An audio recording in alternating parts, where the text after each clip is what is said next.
The United States, of course, is now in an unprecedented situation. We have a presidential candidate in Donald Trump, the president himself, claiming without evidence that widespread fraud is occurring and demanding that the counting of legitimate votes stop. Extraordinary situation, and it was a situation that became clear when Donald Trump spoke around 2 o'clock on Tuesday night. This is a fraud on the American public. This is an embarrassment to our country. We were getting ready to win this election. Frankly, we did win this election. We did win this election. So our goal now is to ensure the integrity for the good of this nation. This is a very big moment. This is a major fraud in our nation. We want the law to be used in a proper manner. So we'll be going to the U.S. Supreme Court. We want all voting to stop. We don't want them to find any ballots at 4 o'clock in the morning and add them to the list, okay? So there we have the president saying he wants all voting to stop, but he appears to be conflating two separate things: the casting of ballots after Election Day and the counting of ballots after Election Day. To be clear, voting has closed. What Mr. Trump is saying is that states don't count millions of ballots that were already legitimately cast by the end of voting on Tuesday. His argument is that Election Day is over, but this election is not a day. It's a perfectly normal state of affairs for states to continue to count ballots for several days, even weeks after Election Day, and it bears repeating. There is absolutely no evidence of widespread fraud. Not this time, not in previous American elections either. Everything is normal about the process as it's currently playing out. Of course, an American president attacking American democracy isn't normal. Well, every major network carried Donald Trump's remarks live, but NBC and MSNBC cut away from his speech before he was finished. Brian Williams said on MSNBC, "We are reluctant to step in, but duty-bound to point out that when he says we did win this election, we've already won, that is not based in the facts at all." And have a look at the banner that CBS put over the president's address as he was speaking about Pennsylvania. It's going to be almost impossible to catch, and we're coming into good Pennsylvania areas where they happen to like your president. I mean, it's like...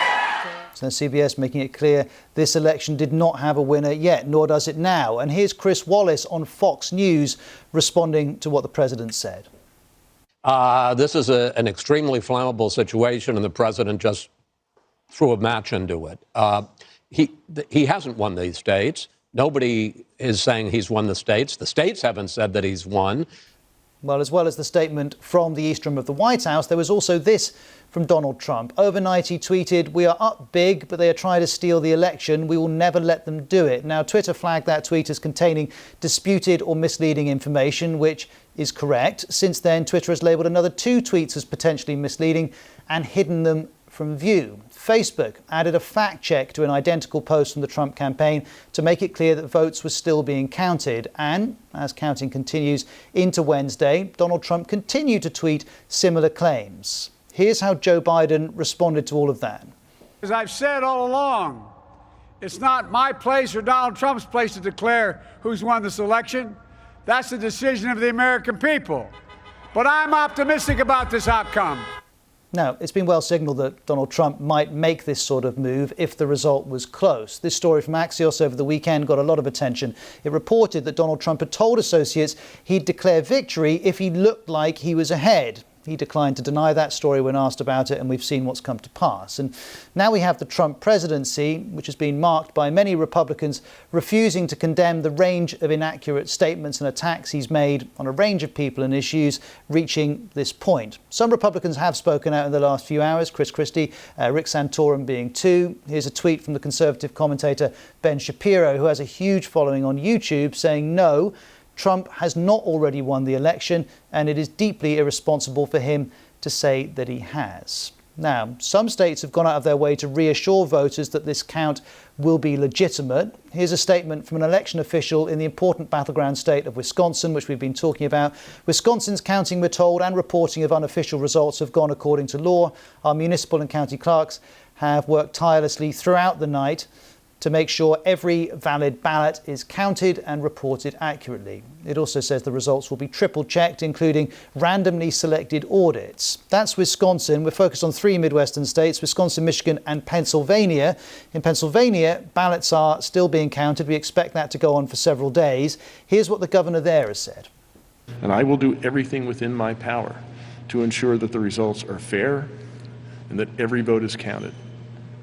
Pennsylvania will have a fair election, and that election will be free of outside influences. I will vigorously, and we all will vigorously defend against any attempt to attack that vote in Pennsylvania. Well, let's speak to Tammy Patrick, a senior advisor for the election programs at the Democracy Fund, who's with us. Tammy, thank you very much. I'm following this story and thinking about Ronald Reagan's words of America being a shining city on the hill, a beacon of light around the world. But would you really categorize American democracy in those terms at the moment? So I think that, yes, American democracy. I think maybe the understanding of our democracy by prominent figures, not so much. So I really appreciate your coverage in the last 3 minutes or a couple of minutes. You've been able to summarize what I think, unfortunately, many people in this country don't understand about the way in which our elections work. Why do you think Americans don't have that understanding? Well, I think it's important for your viewers and audience to understand that in the United States, there's such a patchwork of laws and policies across about 10,000 different election jurisdictions. So the states that you mentioned, Wisconsin and Michigan and Pennsylvania, those jurisdictions alone have, or those states alone have more than 3,000 jurisdictions in them. And so there's such a patchwork of the way in which elections are conducted that it can be confusing for people, particularly in this moment. Here we are in a global pandemic, and across the United States in the last year, we saw more than 300 pieces of litigation challenging the ways in which election officials at the state and local level were able to service their voters in this moment. And it's really been unfortunate that in some states, both, they were able to service their voters well, and in others, they were prevented from doing so. Now, Tammy, we're hearing from the Trump campaign. I interviewed a supporter of Donald Trump just a few minutes ago saying they believe there is evidence that this election is not being handled properly. From your position, speaking to all the people you know, do you have any concerns that there is electoral fraud playing out? Not in any way, shape, or form, and I say that unequivocally. So it's important to know that many of these jurisdictions, Philadelphia, if you want to watch them count ballots, you can go to the live stream right now and watch them 24 hours a day in the processing of the ballots. In Detroit, you can also do that. Arizona. So it's a very transparent process, and we are not seeing fraud. What we are seeing is a narrative that was laid down early this summer to try and undermine our belief and our confidence in our election process.